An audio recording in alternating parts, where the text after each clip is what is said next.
ഒട്ടങ്ങി. അമ്മയുടെ പുറത്തിൽ പെട്ടാത്തൊന്നും എല്ലാവർക്കും ഭയങ്കര ഇഷ്ടമാണ് മണ്ടേ കോളേജിൽ പോകാനെന്ന്. എനിക്കെങ്ങും വയ്യ. അല്ല, നീ ഇതെങ്ങോട്ടാ ഈ കഴിക്കാതെ ചായ മാത്രം കുടിച്ചിട്ട്? കഴിച്ചിട്ട് പോയാ മതി. അയ്യോ വേണ്ട, എനിക്കിന്ന് നേരത്തെ പോയിട്ടൊരു അത്യാവശ്യമുണ്ട്. ഞാൻ ക്യാൻറ്റീനിൽ നിന്ന് വല്ലതും കഴിച്ചോളാം. പിന്നെ അവളോട് അമ്മ വേറെ വല്ല ബസ്സിനും കയറി വരാൻ. അവളുടെ ഒരുക്കം കഴിഞ്ഞിട്ട് അവളെയും കൂട്ടി പോകാനിരുന്നാ എനിക്കിന്ന് നേരത്തെയും കാലത്തെയും പോക്കുണ്ടാവത്തില്ല. അതുകൊണ്ടാ ഞാൻ ഇറങ്ങുവാണേ.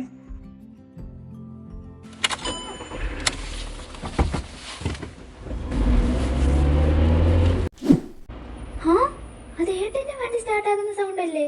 ഇന്നെ പതിവില്ലാതെ നേരത്തെ പോയോ? അയ്യോ, പോലെ പോലെ ഞാനുണ്ട്. അവൻ പോയി. നീ ഇവിടെ കിടന്ന് ഉരുണ്ടിട്ട് ഒരു കാര്യമില്ല. പെമ്പിള്ളാരായ കോളേജിൽ പോണോന്നൊരു വിചാരം വേണം. നേരത്തെ കാലത്തെ എഴുന്നേക്കണം. ഇങ്ങനൊരു മടിച്ച് ഇവിടെ കിടന്നുരുളാതെ വല്ല ബസ്സിനും കയറി പോകാൻ നോക്ക്.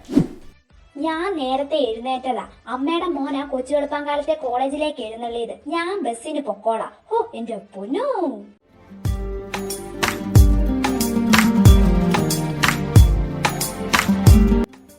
ഇനി ഇവിടെ എത്ര നേരം നിൽക്കണോ? അല്ലാത്തപ്പോ 5 മിനിറ്റ് ഇടവിട്ട് കോളേജിലോട്ട് ബസ് ഉള്ളതാ. ഇപ്പൊ ആണെ ഉഗാണ്ടയിലോട്ടുള്ള ബസ് വരെയുണ്ട്. എന്നാലും കോളേജിലോട്ട് പോരാത്ത ഈ നശിച്ച മഴയും. അതങ്ങനെ ആവശ്യത്തിനൊരു കാര്യം കറക്റ്റ് ടൈമിൽ നമ്മുടെ ലൈഫിൽ നടന്ന ചരിത്രമില്ല. വന്നല്ലോ. ഇപ്പോഴാ ഒരു സമാധാനമായി. സീറ്റ് കിട്ടിയില്ലോ. ഓ മീരാ, ഫോൺ എടുക്ക്. ഇവളിത് ഏത് കാട്ടിൽ പോയി കിടക്കുക? രാവിലെ മുതൽ ഞാൻ വിളിക്കുക. ഇപ്പൊ ആണെ ക്ലാസ്സും തുടങ്ങും. ഇനിയിപ്പൊ ആരെ ഒന്ന് വിളിക്കുക? വിമലാന്റെ വിളിച്ചു നോക്കാം.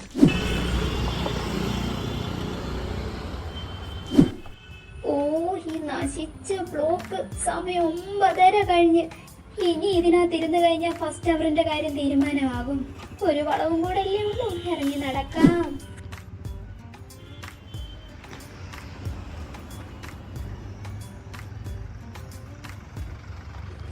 ഇങ്ങനൊരു നശിച്ച ദിവസം. എന്റെ ദൈവമേ, സമയം 10 മണിയാവാറായി. ആ കാലം പ്രിൻസിപ്പൽ ആണ് ഇന്ന് ഗെറ്റ് ഔട്ട് അടിക്കും. Sir may get in? ഇയാളോ? യെസ്. ഇവളോ?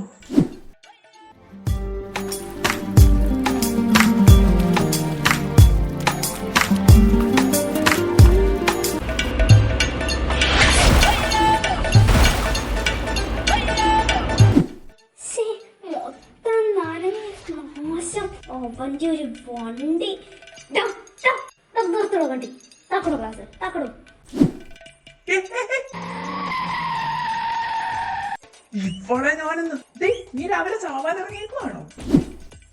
താൻ ആരാടോ ഇനി എടി പൊടിന്ന് വിളിക്കാൻ? താൻ എവിടെ നോക്കിയാടോ വണ്ടി ഓടിക്കുന്നത്? പറച്ചില് കേട്ടാ തോന്നും മേഡം ഇത്ര നേരം എന്നെ സാറേന്നാ വിളിച്ചോണ്ടിരുന്നു. അപ്പൊ മോള് രാവിലെ വണ്ടി ഓടിക്കാൻ പഠിപ്പിക്കാൻ ഇറങ്ങിയതാ. അതും വണ്ടിയുടെ ഫ്രണ്ടിൽ ചാടി വീണ്. എന്നാ കാര്യം നേരത്തെ പറയണ്ടായിരുന്നു. ഞാൻ ബ്രേക്ക് ചവിട്ടത്തില്ലായിരുന്നല്ലോ. ഇനി ഞാൻ തന്നെ സാറേന്നും കൂടെ വിളിക്കാം. തെക്ക് വടക്ക് നോക്കി ഡ്രൈവ് ചെയ്തുള്ള ചള്ളവെള്ളം മൊത്തം എന്റെ മേത്ത് തെറിപ്പിച്ചിട്ട് അത് ചോദിക്കാൻ വന്നപ്പോ ആളെ പൊട്ടനാക്കുന്നു. അത് ശരി, തന്റെ പറച്ചിൽ കേട്ടാത്തോന്ന് ഞാൻ മനഃപൂർവ്വം തന്റെ തലയിൽ കൂടെ വെള്ളം കോരി ഊറ്റിയത്. പിന്നെ ഞാൻ തെക്ക് വടക്ക് നോക്കിയ വണ്ടി ഓടിച്ചിരുന്നെങ്കിൽ ഇപ്പൊ നീ എന്റെ മുന്നിൽ നിന്ന് ഇങ്ങനെ ചെലക്കത്തില്ലായിരുന്നു. ബ്രേക്ക് ഔട്ടില്ലായിരുന്നു, കാണായിരുന്നു. വണ്ടിയുടെ അടിയിൽ നിന്ന് വടിച്ചെടുക്കായിരുന്നു. താൻ കൂടുതൽ കഥാപ്രസംഗമൊന്നും നടത്തണ്ട. കോളേജിൽ പോകാൻ വന്ന എന്നെ ഈ കോലത്തിലാക്കിയത് താനാ. അതുകൊണ്ട് അതിന് താൻ സോറി പറഞ്ഞിട്ട് പോയാ മതി. സോറിയോ? എന്തിന്? അതിന്റെ ആവശ്യം ഉണ്ടെന്ന് എനിക്ക് തോന്നുന്നില്ല.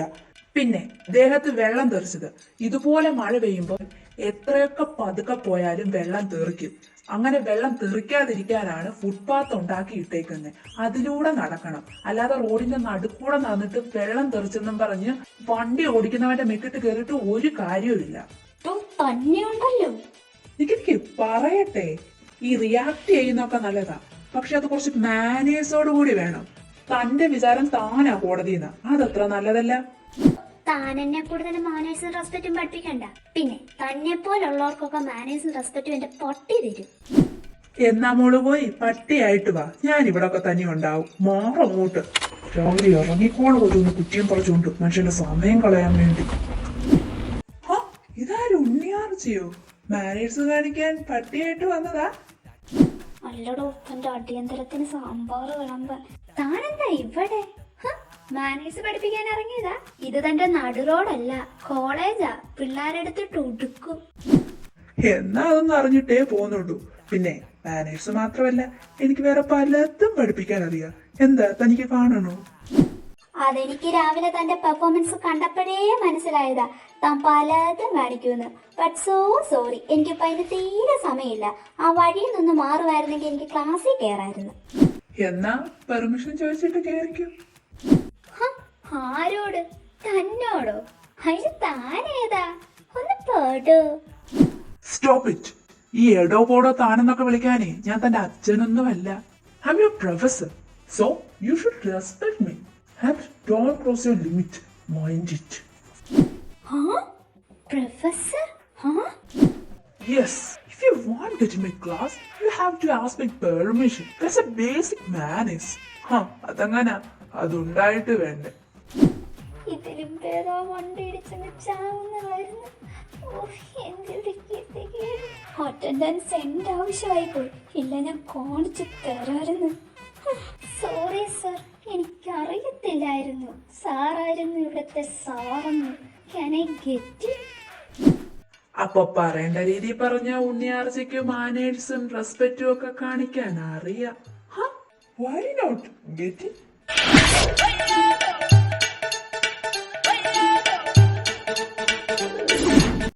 എന്തുപാടി ഇത്? നിനക്ക് ഇന്നേലും ഒന്ന് നേരത്തെ വന്നൂടെ? ഞാൻ എത്ര പ്രാവശ്യം നിന്നെ വിളിച്ച്, അവസാനം നിന്നെ വിളിച്ചിട്ട് കിട്ടാതായപ്പോ വിമലാന്റിയെ വിളിച്ച്. അപ്പൊ വിമലാന്റിയാ പറഞ്ഞത് ഹരിയേട്ടൻ നേരത്തെ പോയി നീ ആടി തൂങ്ങി ബസ് സ്റ്റോപ്പിലോട്ട് പോയിട്ടുണ്ടെന്ന്. അല്ല, അറിയാൻ വയ്യാഞ്ഞിട്ട് ചോദിക്കുക, നീ എന്തിനാ ഫോണും കൊണ്ട് നടക്കുന്നത്? എന്റെ പൊന്നിലയാ, നീ ഒന്ന് നിർത്ത്. എന്നിട്ട് ഇത് പറ, ഈ കാട്ടുകാരടി എന്നാ ഇവിടെ? ജേക്കബ് സാറിന് പകരം വന്ന പ്രൊഫസറാന്ന് മാത്രം നീ പറയല്ലേ. കണ്ടിട്ട് എന്ത് തോന്നുന്നു? നിനക്കെന്താ ബോധമില്ലേ? ലേറ്റ് ആയി വന്നതോ പോട്ടെ, അറ്റ്ലീസ്റ്റ് ഒന്ന് പെർമിഷൻ ആയാലും ചോദിച്ചിട്ട് കയറത്തില്ലേ? ആദ്യമായിട്ടായതുകൊണ്ട് ഇത്രേ പറഞ്ഞുള്ളൂ. വേറെ വല്ല പ്രൊഫസർമാരുമായിരുന്നെങ്കിൽ നീ ഇപ്പൊ പ്രിൻസിയുടെ ഓഫീസിൽ ഇരുന്ന് അപ്പോളജി ലെറ്റർ എഴുതിയേനെ. എന്നിട്ട് കാട്ടുകരടീന്ന് കേക്കണ്ട. കേട്ട് കഴിഞ്ഞാ ഇപ്പൊ പറഞ്ഞതിന്റെ ബാക്കിയും കൂടെ നോക്ക് കിട്ടും. ആദ്യേട്ടനോ? വന്ന് കേറിയില്ല, അതിന് മുമ്പ് ഇയാള് നിനക്ക് ആദ്യേട്ടനും ആയോ? നിന്നെ പറഞ്ഞിട്ട് കാര്യമില്ല. ഇരിക്കുന്ന കണ്ടില്ലേ കൊറേ എണ്ണം വായും പൊളിച്ച്. അല്ലാത്തപ്പോ ക്ലാസ്സിൽ പോലും കേറാത്തങ്ങളാ. ഇന്ന് എന്താ ഒരു ശ്രദ്ധ. ഇതുങ്ങടെ നോട്ടോ ഇരിപ്പും കണ്ടാ തോന്നും ഇയാളെന്തോ ഏലിയൻ കുഞ്ഞാന്ന്. ഇനി എന്തൊക്കെ കാണണോ ആവോ. എന്തോടി നിന്റെ പ്രശ്നം? നിനക്ക് വയ്യേ? എടി ഇപ്പം മുതലല്ല, എടി ഞാൻ ജനിച്ചപ്പം മുതൽ ആ നിൽക്കുന്ന സാധനം എന്റെ ചേട്ടനാ. അങ്ങോട്ട് വ്യക്തമായില്ല മോളേലേ. ലാഗടിപ്പിക്കാതെ ഷോർട്ടാക്കി പറ. അതായത് ഇന്ത്യസ് നമ്പർ 1 കോർപ്പറേറ്റ് ഗ്രൂപ്പുകളിൽ ഒന്നായ വർമ്മ ഗ്രൂപ്പ്സിന്റെ MD-യും എന്റെ അപ്പനുമായ ആനന്ദ് ഗോപാൽ വർമ്മയുടെയും വർമ്മ ഡിസൈൻസിന്റെ ഡയറക്ടറുമായ ജാനകി ആനന്ദ് വർമ്മയുടെയും ഒരേ ഒരു പുത്രനും അതിലുപരി എന്റെ ഒരേ ഒരു ചേട്ടനുമായ ആദിത്യ വർമ്മയാണ് ആ നിൽക്കുന്നത്. ഇനി എന്തെങ്കിലും സംശയം ഉണ്ടെങ്കിൽ നേരിട്ട് പോയി ചോദിച്ചു.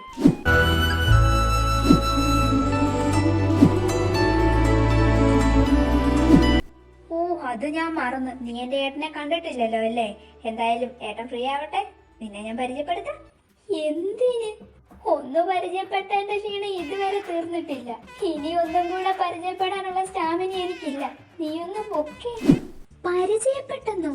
എപ്പോ? എവിടെ വെച്ച്? എന്റെ അറിവിലേട്ടൻ UK വന്നേ പിന്നെ മുറിക്കാതെ ഇറങ്ങിയിട്ടില്ല. പപ്പ നിർബന്ധിച്ചുകൊണ്ട് മാത്രമാണ് ഈ കോളേജിലേലും വന്നത്. ഇതിന്റെ ഇടയ്ക്ക് നിങ്ങൾ എവിടെ വെച്ച് കണ്ട് പരിചയപ്പെട്ടതാ നീ പറയുന്നേ? വേറെ വല്ലവരും ആയിരിക്കും. നിനക്ക് ആള് മാറിയതാവും. എനിക്കാരും മാറിയിട്ടില്ല. പിന്നെ നീ വിചാരിക്കുന്ന പോലെ പരിചയപ്പെട്ടിട്ട് ഒത്തിരി നാളൊന്നും ആയില്ല. ഒരു 2 മണിക്കൂർ ആയതേ ഉള്ളൂ. എന്തോന്ന് തെളിച്ച് പറയടി പോത്തെ. അത് പിന്നെ രാവിലെ ബസ്സിൽ കയറിയപ്പോ മുതല് മുടിഞ്ഞ ബ്ലോക്ക്, പോലത്തേന് നശിച്ച മഴയും. ആ ഗാന്ധി സ്ക്വയറിന്റെ അവിടെ എത്തിയപ്പോഴത്തേന് 4 സൈഡിൽ നിന്നും ബ്ലോക്കായി. പിന്നെ ഞാൻ ടൈം പോകുന്നതുകൊണ്ട് അവിടെ ഇറങ്ങി നടന്നു വരുമ്പോഴാ നിന്റെ ചേട്ടന്റെ ഉണ്ട്. അത് 100-110 സ്പീഡിൽ. എന്നിട്ട് എന്താവാൻ? എന്റെ സമയം നല്ലതായതുകൊണ്ട് ആ റോഡിലെ ഒരു തുള്ളി വെള്ളം പോലും വെളിയിൽ പോയില്ല. ഫുൾ എന്റെ മേത്തായിരുന്നു. ബാക്കി ഞാൻ പറയണ്ടല്ലോ, നിനക്ക് ഊഹിക്കാലോ. അടിപൊളി. എന്നിട്ട് ഏട്ടൻ വല്ലതും പറഞ്ഞോ? Some special words? അല്ല, ഏട്ടന് പണ്ടേ ഡ്രൈവ് ചെയ്യുമ്പോ ഭ്രാന്ത. പണ്ട് UK പഠിക്കുമ്പോ ഏതോ ഒരുത്തൻ ഓവർടേക്ക് ചെയ്തെന്നും പറഞ്ഞ് ചേസ് ചെയ്തു പോയി അവനെ തല്ലി, അറിയോ? എന്തുവാടി, സൈക്കോ ആണോ നിന്റെ ചേട്ടൻ? പണ്ട് മാത്രമല്ല, ഇപ്പോഴും ഭ്രാന്ത. പിന്നെ നിന്റെ സ്പെഷ്യൽ വേർഡ്സ് എന്നാന്ന് മനസ്സിലായി. റോഡായകൊണ്ടും ആൾക്കാർ ശ്രദ്ധിക്കുന്നുള്ളതുകൊണ്ടും നിന്റെ ഏട്ടന്റെ വായിന്ന് സ്പെഷ്യൽ വേർഡ്സ് ഒന്നും ഉണ്ടായില്ല. പക്ഷെ മറ്റു പലതും ഗംഭീരമായിരുന്നു. ശരിക്കും ആവോ, എനിക്കറിയാൻ പാടില്ല. നിനക്കല്ലേ സംശയം, നീ തന്നെ ചെന്നങ്ങ് ചോദിക്ക. എന്ത് സൈക്കോ ആണോന്നോ?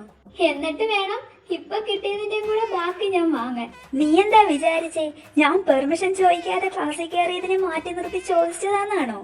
എന്നാ അതിനല്ല, ഞാൻ എന്റെ കഷ്ടകാലത്തിന് ആ മരം കുത്തി മോറനെ ഒന്ന് എടോ കൂടോ എന്ന് വിളിച്ച്, അതിന് എടോ കൂടോ താനെന്നൊക്കെ വിളിക്കാൻ ഞാൻ തന്റെ അച്ഛനൊന്നുമല്ല എന്ന് പറഞ്ഞ മുതലാണ് ആ നിൽക്കുന്നത്. അങ്ങനെയും ചോദിച്ചോ? നീ കൂടുതൽ ചിരിക്കണ്ട. ഈ കണക്കിനാ നിന്റെ ചേട്ടന്റെ പോക്കെങ്കിൽ നിന്റെ ചേട്ടന്റെ മരണം അസ്വാഭാവികമായിരിക്കും. അത് തിരിച്ചാവാതെ സൂക്ഷിച്ചു. പോടി പിശാച്, നിന്റെ നോക്കെടുത്ത് വളയ്ക്കാതെ. സൈലന്റ്.